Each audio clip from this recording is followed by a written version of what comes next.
Good morning, everyone. It is Thursday, May 18th, 2017, and this is your fun fact of the day.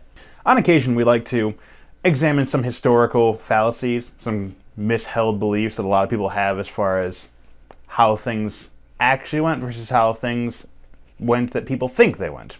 Well, today we're looking at, for Thirsty Thursdays, the origins of chocolate milk. Chocolate milk was invented by an Irishman who was visiting Jamaica, at least the island that would become Jamaica, around the 1680s.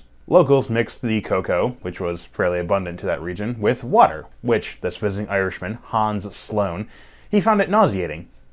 I can kind of understand that.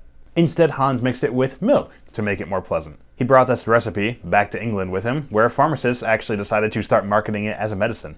At least, this is the story that most people believe, is that this Irishman in Jamaica, 1680s, is the common belief. However, historians have actually shown something different. Cocoa was known to be around since around the 1500s, so a good 150 years before Hans was there. So it was entirely possible that somebody else decided to actually mix it with milk before Hans ever arrived. It's doubtful that every single person who ever came into contact with powdered cocoa in any form decided water was the best way to mix it and nothing else should be tried. However, Sloane still gets credit for carrying the torch for whatever chocolate milk creation he had back then to Europe and letting it spread throughout there. So, not unimportant. Hans is still important in this story, but he's not necessarily the founder of the thought, of the idea of chocolate milk. In other news, today is National Cheese Soufflé Day. I married a soufflé girl.